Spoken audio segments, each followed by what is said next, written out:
Hello, नमस्कार। अभिवादन स्वीकार करें डॉक्टर महेश जोशी का। आज हमारा विवेचना का विषय है हाउ टू स्टडी नवांशा चार्ट। हम D9 या नवांशा चार्ट में कौन कौन सी बातों को स्टडी करेंगे और किस तरीके से हमें स्टडी उसे करना है। आज जो क्लास है ये बहुत ही ज़्यादा इम्पोर्टेंट होने वाली है। मेरी प्रीवियस आपने वर्ग चार्ट या डिविजनल चार्ट की पूरी सीरीज देखी होगी, जिसके अराउंड 20 वीडियोस मैंने अपलोड किए थे। आज मैं नवांशा से रिलेटेड और भी एक इम्पोर्टेंट जानकारी यहाँ पर लेकर आया हूँ। सभी लोग जानते हैं कि हमें हर एक कुंडली के एनालिसिस के समय पर D9 या नवांशा चार्ट को पूरी तरीके से एनालाइज करना चाहिए, मगर कम ही लोग बताते हैं कि हमें उसमें एक्चुअली एनालिसिस क्या करना है। कोई लोग कहते हैं कि इसको हमें ग्रहों की स्ट्रेंथ जानने के लिए देखना चाहिए। कई लोग कहते हैं कि इसे हम हर इवेंट के लिए एज ए D1 चार्ट इसको एनालाइज करना चाहिए। मैं आज की क्लास में आपको सिखाऊंगा कि नवांशा चार्ट में आपको किस तरीके से एनालिसिस करना है और किन किन बातों का ध्यान रखना है, किन किन चीज़ों को देखना है और कौन सी चीज़ को किस लिए हम देखते हैं। इन सभी प्रश्नों का मैं आंसर आज की इस डिस्कशन में देने वाला हूँ। उससे पहले एक मैं आपको जानकारी दे देता हूँ कि जो हमारा इनोवेटिव ज्योतिष ग्रुप है, जिसके अंदर हम डिफरेंट डिफरेंट कोर्सेज लेकर आते हैं, तो ये आपकी जानकारी के लिए मैं बता देता हूँ कि दो बहुत ही इंपॉर्टेंट प्रोफेशनल कोर्सेज हम शुरू करने वाले हैं बहुत जल्दी। पहला कोर्स है आपका मैरिज एस्ट्रोलॉजी का। ये कंप्लीट कोर्स है जिसमें मैरिज से related accurate timing of marriage, match making, marriage से रिलेटेड जितने भी इश्यूज आते हैं उन सभी इश्यूज का जवाब आपको दिया जाएगा। आपको बताया जाएगा कि हम मैरिज से रिलेटेड किसी भी इवेंट को किस तरीके से प्रेडिक्ट करते हैं। और इस कोर्स की फ़ी बहुत ही नॉमिनल है। जितना कि हम एक कुंडली देखने के चार्जेस लेते हैं उतना ही चार्जेस इस कोर्स की फ़ी है। वो फ़ी है आपके अराउंड 4000 रुपीज़। और ये कोर्स बहुत जल्दी अराउंड 28 दिसंबर शुरू होने वाला है, तो आप जल्दी से जल्दी रजिस्टर करें। बाद में सारी सीट्स फिलअप हो जाती हैं तो फिर डिफ़िकल्टी आती है। और दूसरा एक advance and basic KP astrology का कोर्स 25 दिसंबर को शुरू हम करेंगे। इसके अंदर KP astrology, complete KP astrology हम आपको पढ़ाएंगे। अराउंड 40 आवर्स का ये कोर्स है और इसकी फ़ी में हैवी डिस्काउंट हम दे रहे हैं। मार्केट में आप जाएंगे, किसी कॉलेज में जाएंगे तो इसकी फ़ी आपका 30,000 से लेकर 75,000 तक वेरी करती है, मगर जो फर्स्ट 50 स्टूडेंट्स को हम इसकी फ़ी रख रहे हैं केवल 7500 रुपीज़। तो जो भी दोस्त इसमें रजिस्टर करना चाहते हैं, पहले 50 स्टूडेंट्स के लिए है, तो आप जल्दी से रजिस्टर कर लें। जो नीचे दिए इसमें नंबर हैं उन पर आप व्हाट्सएप मैसेज के थ्रू बता दें आपको कौन सा कोर्स ज्वाइन करना है। बाकी इन्फॉर्मेशन हम आपको व्हाट्सएप नंबर पर ही दे देंगे। अब इस चीज़ को हम छोड़ते हैं और आज आ जाते हैं हम अपने असली टॉपिक पर, जिसके बारे में हम डिस्कस करेंगे हाउ टू स्टडी नवांशा चार्ट। तो बहुत ही आप नोटबुक अपनी ले लीजिए और इसे नोट करिए। आपको ये चीज़ें कोई भी नहीं बताने वाला है कि नवांशा चार्ट को हम कैसे स्टडी करते हैं, किन किन चीज़ों को देखते हैं और किस चीज़ के लिए देखते हैं। इन सभी प्रश्नों का यहाँ पर जवाब मिलने वाला है। सबसे पहले हम देखते हैं शुभांशा, पापांशा। शुभांशा एक्चुअली क्या होता है? कोई भी प्लेनेट जब शुभ ग्रहों की राशियों में चला जाए तो उसे हम शुभांशा बोलते हैं। कोई भी प्लेनेट यदि नवांश D9 चार्ट के अंदर अशुभ प्लेनेट की राशियों में चला जाए तो उसको पापांशा बोलते हैं। यदि आपके ज्यादा प्लेनेट शुभ ग्रहों की राशियों में नवांशा के अंदर चले जाएं तो उसे आपकी कुंडली के लिए बेटर माना जाएगा।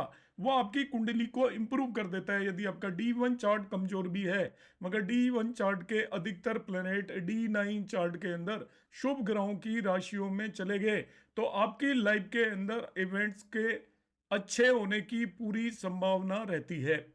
शुभ ग्रहों की राशियां कौन सी होती हैं? जो आपका बुध की राशि 36, शुक्र की राशि 27, जुपिटर की राशि 9 एंड 12 और चंद्रमा की राशि 4 को हम शुभांशा बोलते हैं। तो इसको एक्चुअली लगाना क्या है, इससे आपको पता क्या लगेगा? जैसे मैंने कहा, मैं बताऊंगा कि क्या यूज है इसका। इससे आपको ये पता चलेगा कि आपने D1 चार्ट को एनालाइज किया। जिस भी नेटिव की D9 चार्ट के अंदर अधिकतर प्लैनेट शुभ ग्रहों की राशि में है तो आप ये मान लीजिए कि उस पर्सन की लाइफ के अंदर डिफिकल्टीज का लेवल बहुत कम होगा और जो सुविधा है उनका लेवल बहुत हाई होगा। इस तरीके से हम इसको मानकर चलेंगे। तो यहां पर यदि मैं देखता हूं केवल मुझे D9 चार्ट एनालाइज करना है। D9 चार्ट में इस पर्टिकुलर पर्सन की कुंडली के अंदर मैं देखता हूं कि शुभ ग्रहों की राशियों में कौन कौन से प्लेनेट हैं। तो आप देखिए 3 साइन के अंदर आपका केतु एंड सन है, वो मरकरी की राशि है, 2 प्लेनेट हो गए। 6 साइन में वीनस है, तो ये तीसरा प्लेनेट हो गया। 7 साइन में मून है, चौथा प्लेनेट हो गया। 4 साइन में जुपिटर है, पांचवा प्लेनेट हो गया। 9 साइन में मरकरी और राहु है, तो ये 6 और 7 प्लेनेट हो गए। और अशुभ ग्रहों की राशि में केवल 2 प्लेनेट हैं। तो इस पर्टिकुलर पर्सन का D1 चार्ट जैसा भी हो, ये श्योर है इस पर्सन की लाइफ में सभी तरीके की सक्सेस होगी। जो इसका सक्सेस लेवल है मोर देन एवरेज होगा, क्योंकि 7 प्लेनेट शुभ ग्रहों की राशियों में है। जब प्लेनेट अधिकतर शुभ ग्रहों की राशियों में हो तो in that one particular case आप ये प्रेडिक्ट करेंगे कि उस पर्सन की लाइफ के अंदर उसको सक्सेस जो मिलेगी आप एक्सपेक्ट कर रहे हो उसके कंपैरिजन में काफी ज्यादा मिलेगी। और वहीं दूसरी तरफ यदि D9 चार्ट के अंदर अधिकतर प्लेनेट अशुभ ग्रहों की राशियों में आ जाएं तो उसका D1 चार्ट कितना भी स्ट्रोंग हो, उसकी लाइफ के अंदर रिलेटिवली उसको सक्सेस कम मिलेगी और पूरी तरीके से डिफिकल्टीज से उसकी लाइफ गुजरेगी। चाहे उसके पास वेल्थ हो, अच्छी पोस्ट भी मिल जाएगी, तो वो जहां भी जाएगा उसको डिफिकल्टीज मिलेंगी। और इन दिस केस जैसा ही मैंने चार्ट लिया हुआ है ट्रेंडम, इस पर्टिकुलर पर्सन की लाइफ के अंदर कोई बहुत मेजर डिफिकल्टीज नहीं आने वाले हैं, क्योंकि मैक्सिमम प्लेनेट शुभांशा के अंदर चले गए हैं। दूसरी चीज D9 चार्ट में आपको क्या एनालाइज करनी है, दूसरा हमें एनालाइज करना है प्लैनेट्स को। बेसिकली हम प्लैनेट्स को देखने के लिए ही D9 चार्ट देखते हैं। D9 चार्ट के अंदर हम जाकर देखते हैं कि किसी भी प्लैनेट की पोजीशन D1 के कंपैरिजन में वहां पर इंप्रूव हुई है या खराब हुई है। तो हमें उसमें क्या क्या देखना है, वेदर दे आर इन उच्च, ओन हाउस, फ्रेंडली हाउस, नीच और एनेमी नवांशा। कोई भी प्लैनेट D9 चार्ट के अंदर, पहले तो हमने शुभ ग्रहों की राशि देखी, उसके बेसिस पर हमने एनालाइज कर लिया कि उसकी लाइफ के अंदर डिफिकल्टीज का लेवल क्या होगा। यदि अधिकतर प्लेनेट शुभ ग्रहों की राशि में तो डिफिकल्टीज का लेवल लो होगा। दूसरा आपको मगर देखना है कि वो प्लेनेट D9 चार्ट में क्या वो अपनी फ्रेंड साइन में गए हैं, उच्च की राशि में गए हैं, नीच की राशि में गए हैं, शत्रु राशि में गए हैं। उसके बेसिस पर उस प्लेनेट की रिलेटिव पोजीशन देखी जाएगी। कोई भी प्लेनेट यदि इंप्रूव होकर जाता है D9 में तो उसकी दशा और अंतर दशाओं के अंदर आप जो रिजल्ट प्रेडिक्ट कर रहे हो उसके कंपैरिजन में बेटर रिजल्ट मिलेंगे। सपोज कोई भी प्लेनेट D1 में उच्च का है मगर D9 में उसकी स्थिति खराब हो जाती है, तो जैसे आप रिजल्ट एक्सपेक्ट कर रहे हो वैसे रिजल्ट उसकी दशा और अंतर दशाओं में नहीं मिलेंगे। तो कोई भी प्लेनेट यदि D9 में इंप्रूव हो रहा है D1 के कंपैरिजन में तो उसकी दशा और अंतर दशाओं के सेकंड हाफ में उसको आपको बेटर रिजल्ट मिलेंगे। और यदि कोई भी प्लेनेट यदि खराब हो रहा है D9 चार्ट में, उसका प्लेसमेंट D1 चार्ट के कंपैरिजन में खराब है, तो उसकी दशा और अंतर दशाओं के अंदर आपको रिजल्ट जो मिलेंगे वो रिलेटिवली खराब मिलेंगे और सेकंड हाफ के अंदर उसकी दशा खराब जाएगी। अब यहाँ पर मैं इस पर्टिकुलर कुंडली के अंदर देखता हूँ कि क्या हो रहा है, कि हम देखते हैं। सपोज मैं यहाँ पर शुरू करता हूँ, सन को सबसे पहले मैं देखता हूँ। ये यहाँ पे 3 साइन है और ये यहाँ पर भी 3 साइन के अंदर ही चला गया है। तो ये वैसे वर्गोत्तम हो जाता है, उसके बारे में मैं अभी बताऊंगा आपको। सपोज मैं यहाँ पर सैटर्न को देखता हूँ तो इस नेटिव का सैटर्न भी वर्गोत्तम है, नीच साइन में ही जा रहा है और यहाँ पर भी नीचे, तो इसकी पोजीशन में कोई चेंज नहीं हुआ। यहाँ पर सन को देखते हैं तो इसकी पोजीशन में भी कोई चेंज नहीं हुआ। अब मैं सपोज वीनस को देखना चाहता हूँ। देखिए वीनस यहाँ पर चंद्रमा की राशि के अंदर है, तो वीनस चंद्रमा की राशि में और यहाँ पर ये नीच का हो गया, आपका नीच साइन में चला गया, तो इसका वीनस की रिलेटिवली पोजीशन खराब है। यहाँ पर ये न्यूट्रल साइन के अंदर था चंद्रमा की राशि में, मगर यहाँ पर जाकर ये आपका नीच की राशि में चला गया, तो इसकी रिलेटिव पोजीशन को हम खराब मानकर चलेंगे। इसी तरीके से यहाँ पर देखिए हम इसका मरकरी देखते हैं, तो मरकरी यहाँ पर 3 साइन के अंदर बैठा हुआ है, वो ओन साइन में बैठा हुआ है और यहाँ पर ये जुपिटर की राशि में जाकर बैठ गया, तो इसकी रिलेटिव पोजीशन आपकी खराब हो गई है, हम ऐसा मानकर चलेंगे। यहाँ पर मून को देखते हैं, मून आपका फ्रेंड साइन में था D1 चार्ट में और इसके अंदर जाकर वो आपका न्यूट्रल साइन में चला गया है, शुक्र की राशि में चला गया है, तो उसकी रिलेटिव पोजीशन खराब हो गई। मून की यहाँ के कंपैरिजन में यहाँ पर जाकर पोजीशन खराब हो गई। मार्स को देखते हैं, यहाँ पर वो 3 साइन में है, मार्स मरकरी की राशि में है, तो वो शत्रु राशि में यहाँ पर बैठा हुआ है, मगर यहाँ पर मार्स देखते हैं ओन साइन में आ गया है, अपनी ही राशि में चला गया है, तो मार्स की पोजीशन यहाँ पर इंप्रूव हो गई है। इसका मीनिंग क्या है, इसको जरा ध्यान से समझे कि मार्स जैसे यहाँ पर मार्स की दशा आई, तो मार्स की दशा यहाँ पर एनिमी साइन में है, तो वो रिलेटिवली इसकी पोजीशन खराब है। मगर यहाँ पर वो ऑन साइन में आ गया, तो जब मार्स की दशा आएगी उसका इनिशियल हाफ आपको उतना बेटर नहीं जाएगा, मगर सेकंड हाफ दशा में आपको रिलेटिवली बेटर रिजल्ट मिलेंगे, क्योंकि इसकी पोजीशन नवांश चार्ट के अंदर इंप्रूव हो गई है। इसी तरीके से यदि मैं शुक्र को देखता हूं तो शुक्र चंद्रमा की राशि में है, ये आपका न्यूट्रल साइन है, और यहाँ पर आप न्यूट्रल रिजल्ट है एक्सपेक्ट करोगे, मगर यहाँ पर शुक्र नीच का हो गया है सेकंड हाफ में जाकर, इसके अंदर D9 के अंदर जाकर नीच का हो गया है। तो जो शुक्र की दशा आएगी वो इनिशियली न्यूट्रल टाइप होगी, मगर फाइनली उसके रिजल्ट इसको नेटिव को खराब मिलने वाले हैं in the second half of the Venus दशा। तो इस तरीके से हम देखेंगे कि कोई भी प्लेनेट नवांश के अंदर किस साइन में जाकर बैठा हुआ है। यदि वो क्षत्रिय राशि और नीच की राशि में जाकर बैठा हुआ है तो रिलेटिवली आपके रिजल्ट डिटेरिएट होंगे, खराब हो जाएंगे। मगर वो यदि उच्च की राशि में जाकर बैठ गया है, बेटर प्लेस्ड है, जैसा कि मार्स D1 के कंपैरिजन में D9 में बेटर प्लेस्ड है, तो मार्स की दशा में सेकंड हाफ में बेटर रिजल्ट मिलेंगे, और हम कहेंगे कि ये नवांश चार्ट के अंदर इंप्रूव हो गया, जो D1 में दिखाई दे रहा था उससे बेहतर पोजीशन में ये D9 चार्ट के अंदर चला गया है। फर्दर हम देखते हैं और थर्ड वन कॉम्बिनेशन प्लैनेट्स इन भावात्मक नवांशा सच एस। कोई भी प्लेनेट भावात्मक नवांशा के अंदर हो, भावात्मक नवांशा समझिए क्या होता है, वो भाग्यांशा में हो, लाभांशा में हो, केंद्रांशा में हो, लग्नांशा में हो, तो वो गुड रिजल्ट देता है। कैसे देखते हैं इसे मैं बताऊंगा। भाग्यांशा क्या होता है, लाभांशा क्या होता है, केंद्रांशा क्या होता है और लग्नांशा क्या होता है, इसे हम कैसे डिसाइड करते हैं वो मैं आपको बताऊंगा। तो कोई भी प्लेनेट इनमें से भाग्यांशा में चला जाए, लाभांशा में चला जाए, केंद्रांशा में चला जाए या लग्नांशा में चला जाए, तो वो बेटर रिजल्ट देता है। इसको देखने का तरीका क्या होता है, आप नवांश कुंडली को देखिए। नवांश को, नवांश का जो भी प्लेनेट, लाइक यहाँ पर मैं आपको एक एक देखकर बताता हूँ। शुरू में सन से स्टार्ट करता हूँ। सूर्य, सूर्य 3 साइन के अंदर है यहाँ पर। अब यहाँ पर देखिए 3 साइन उठाकर सूर्य D1 चार्ट के अंदर आप 3 साइन ले आइए, कहाँ पर है, तो D1 चार्ट के अंदर 3 साइन यहाँ पर आ रहा है चौथे भाव में। तो यहाँ से देखिए चौथे भाव को हम यहाँ पे सुखांशा बोलते हैं, चौथा भाव सुखांशा है, तो सूर्य यहाँ सुखांशा में चला गया, ऐसा हम कहेंगे। अब हम देखते हैं कि कोई भी प्लेनेट आप यहाँ पर दूसरा मून की पोजीशन देखना चाहते हैं। मून 7 साइन में है, इस D1 चार्ट के अंदर 7 साइन देखिए, तो ये अष्टाम सा में चला गया। अष्टाम सा में जब भी कोई भी प्लेनेट जाता है या निधनांशा में जाता है, इसको निधनांशा भी बोलते हैं, तो उसकी दशा ठीक नहीं होती है नेटिव के लिए, तो इसका रिलेटिव पोजीशन यहाँ पर खराब हो गया, आप ऐसा मानकर चलेंगे। इसी तरीके से हम देखेंगे तीसरा, हमने मार्स देखा, तो मार्स यहाँ पे 1 साइन में है, तो 1 साइन यहाँ पर कहाँ पड़ रहा है, आप देखिए मार्स सेकंड हाउस के अंदर चला गया, तो सेकंड हाउस के अंदर मार्स चला गया है, वो धनांशा है, तो मार्स यहाँ पर धनांशा के अंदर चला गया है। फिर हम सैटर्न को देखते हैं, तो सैटर्न भी यहाँ पे धनांशा के अंदर ही है, 2 साइन के अंदर है। फिर यदि आप देखना चाहते हो वीनस, तो वीनस यहाँ पर 6 साइन के अंदर है। 6 साइन को इसको हम ये भार्यांशा बोलते हैं, पत्नी का भाव होता है, तो भार्यांशा के अंदर यहाँ पर चला गया है, और इसको अब बोलेंगे केंद्रांशा में भी गया है। केंद्र स्थान में कोई भी प्लेनेट जाता है तो वो कहलाता है केंद्रांशा में। जब भी केंद्रांशा में वो जाता है तो उसकी पोजीशन को हम इंप्रूव्ड मानते हैं। आप देखिए जुपिटर यहाँ पर 4 साइन के अंदर है, तो यहाँ पे 4 साइन में जाएगा, तो ये पुत्रांशा के अंदर चला गया। 4th हाउस को पुत्र भाव बोलते हैं, तो पुत्रांशा के अंदर माना जाता है।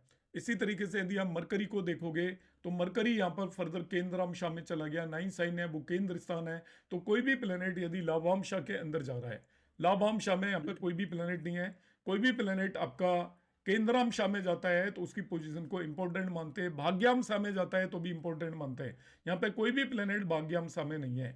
भाग्यांशा का मतलब 8 साइन में यदि यहाँ पर कोई भी प्लेनेट होता है तो उसको हम भाग्यांशा बोलते हैं। ये आपका सुखांशा में कोई प्लेनेट जा रहा है तो वो आपको सुख देगा, जैसे यहाँ पर हमने देखा सन सुखांशा के अंदर जा रहा है, चौथे भाव को सुखांशा बोलते हैं। तो ये भी हम चीजें देखेंगे और उसके बेसिस पर भी हम प्रेडिक्ट करने की कोशिश करेंगे कि उसका रिलेटिव प्लेसमेंट कैसा हो गया है। नेक्स्ट जो कॉम्बिनेशन है, प्लेनेट इन वर्गोत्तम फॉर बेटर रिजल्ट। अब कोई भी प्लेनेट वर्गोत्तम होता है तो वो उसके रिजल्ट बेटर होते हैं। अब वर्गोत्तम के रिजल्ट बेटर कैसे होते हैं, आपको ये देखना पड़ेगा रिलेटिवली वो किस पोजीशन से जाकर वर्गोत्तम हो रहा है। इस कुंडली में वर्गोत्तम प्लेनेट केवल D9 चार्ट में होते हैं। जो प्लेनेट D1 और D9 में सेम राशि में हो उसे हम वर्गोत्तम बोलते हैं। यहाँ पर आप देखेंगे तो सन यहाँ पर 3 साइन में है और इसके अंदर भी 3 साइन में है। ये वर्गोत्तम प्लेनेट है। सैटर्न 1 साइन में है और यहाँ पे भी सैटर्न 1 साइन में है, ये वर्गोत्तम प्लेनेट है। अब मगर ये नीच का वर्गोत्तम है, देखिए नीच वर्गोत्तम है ये। वर्गोत्तम प्लेनेट, जब कोई भी प्लेनेट वर्गोत्तम होता है, ध्यान से इस कंसेप्ट को समझें, बहुत कंफ्यूजिंग है, जगह जगह आपको अलग अलग चीजें मिलेंगी। कुछ लोग कहेंगे कि वर्गोत्तम प्लेनेट अच्छे रिजल्ट देता है। वर्गोत्तम प्लेनेट अच्छे रिजल्ट देता है, अब ध्यान से समझिएगा वर्गोत्तम मैं आपको समझाता हूं। वर्गोत्तम प्लेनेट ऐसे बिहेव करता है जैसे स्वयं राशि में हो, अपनी ही राशि में प्लेस्ड हो। तो जो अपनी ही राशि में कोई भी प्लेनेट प्लेस्ड होता है, तो एक बात निश्चित है कि वो बली हो जाता है। मगर क्या वो अच्छे रिजल्ट देगा? अब इसमें बहुत ही सोच समझ के आपको इसका आंसर करना है। पहली बात, कोई भी प्लेनेट स्वयं राशि में हो, नवांश में, तो वो सॉरी वर्गोत्तम हो, तो वो स्वयं राशि की तरह बिहेव करता है। तो हमें यह पता चल गया वो स्वयं राशि में है। मगर स्वयं राशि में भी यदि कोई प्लेनेट है तो उसका प्लेसमेंट बहुत ज्यादा इंपॉर्टेंट हो जाता है। यदि वो अपनी ही राशि में 6, 8, 12 के अंदर बैठा हुआ है तो वो विपरीत राजयोग फॉर्म करता है। तो कोई भी प्लेनेट वर्गोत्तम होकर यदि D1 चार्ट के अंदर 6, 8, 12 में बैठा हुआ है तो वो स्वयं राशि की तरह बिहेव करेगा, तो वो विपरीत राजयोग बनाएगा।